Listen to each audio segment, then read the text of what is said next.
A Sabbath lamp. Chapter 7. Sabbath in the home.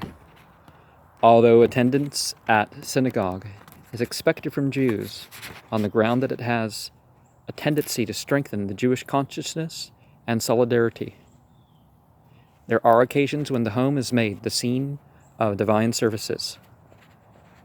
These occasions are the mornings and evenings of the week of mourning, with a U, Shiba, the following the death of some near relative, during which time the mourner is expected to abstain from the pursuit of his vocation.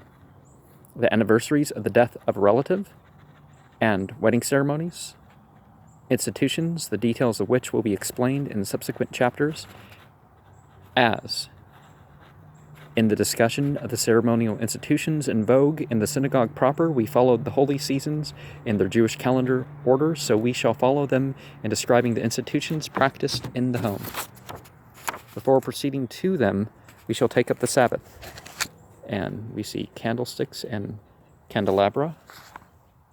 You don't see anywhere near as many 7 candlestick holders. They're not as easy to come by. The Sabbath among the Jews is a day of joy. The ceremonial institutions marking it are, therefore, all expressive of its joyous character, while the head of the family is, at the synagogue, welcoming in the public devotion the day of rest. The wife and mother are, in the case of her absence, the oldest female member of the home, covers the table in the dining room with a white cloth and places upon it 2 candlesticks, each of which contains a wax or tallow taper, kindled by her just before sundown, or reciting the benediction.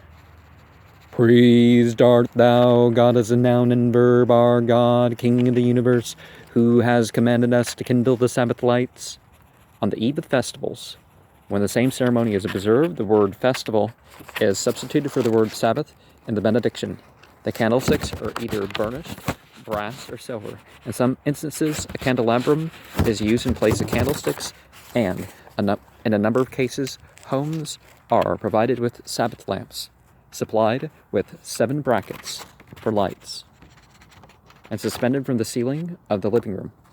In addition to the Sabbath lights, 2 loaves of bread called berkes, a Jewish corruption of the term barakoth, because the symbols of God's bounty, the double portion of manna with which ancient Israel in the day of Sinai was provided on Friday. Turn to Exodus 16:22, are placed on the table directly in front of the seat occupied by the head of the family during the evening meal. These berches are usually baked at the home by the housewife, who is in duty bound to take from the dough a challah corresponding to the first part of the dough given to the priest, Numbers 15:17-21, and to place it into the stove to be burnt.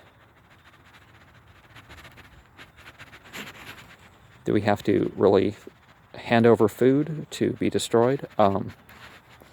This act, too, is accompanied by a benediction in which God is blessed for commanding the separation of the challah.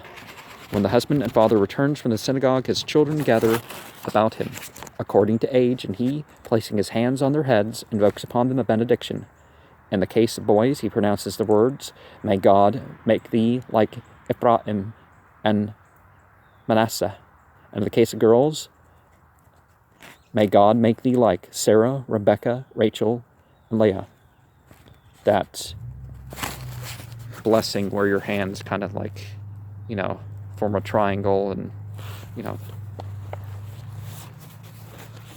other than your thumb, those 2 are separated, so it's kind of like it's the Sheen blessing. But concluding in both cases with a 3-fold priestly benediction, God as a noun and verb, bless thee and preserve thee. God as a noun and verb, make his countenance to shine upon thee, and be gracious unto thee.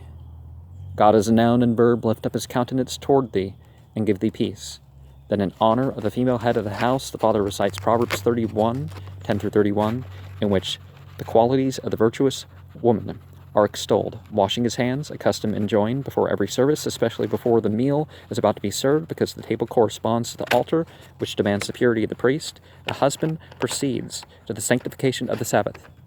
The Kiddush, in the matter of which the ceremony took place in the synagogue. I think we're using a Q instead of a K, but we're not seeing all the Hebrew names of these. In the matter of which the ceremony took place in the synagogue, and as described in a previous chapter, when the blessing has been recited over the wine, the goblet is passed to every member of the family according to age, each one of whom takes from it a sip. Here follows the benediction over the loaves of bread, which reads, Praised art thou, God as a noun and verb, our God, King of the universe, who brings bread out of the earth. One of the loaves is cut, and each person at the table receives a small piece called the motzi, signifying literally he that brings forth, and secondarily that which God brings forth is applied to any cut off part of the loaf over which a blessing has been pronounced. After supper, follow the grace after meals and hymns of praise, which are known as the Zemeroth. Psalms are hymns of praise. The lights in many Jewish homes are extinguished, and the fires ranked by a non-Jew engaged for this purpose, inasmuch as by a rabbinical interpretation of a scriptural passage, Jews are forbidden to touch fire in any form on the Sabbath day. Exodus 35:3. And this is why in a lot of Jewish homes it's like dark. And instead of leaving the oven and everything on, actually, a lot of homes will have a break from that.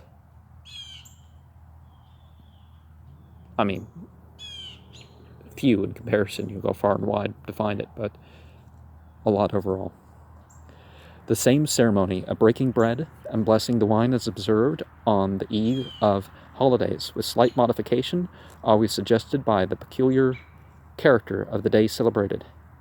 At the noon meal of the Sabbath and holidays, the blessing is everywhere recited over loaves of bread, and only in some places also over wine. The loaves, until cut, are always covered by an embroidered cloth reserved for this purpose. The noon meal is also followed by songs of praise, as is the meal on the eve of the previous day. The Havdalah distinction, celebrated in the home at the close of the Sabbath, differs somewhat from its observance in the public devotion of the synagogue. The male members of the family drink the wine, while all the members of the family inhale the fragrance of the spices. In place of wine, if wine cannot be produced, beer or milk may be used. If there is no male head to the family, mothers sanctify with Kiddush and close with Havdalah, the Sabbath in the house. Now, since most Jews are white, the consumption of milk is really something that a substitute has been being made, because figuring out they really can't digest it.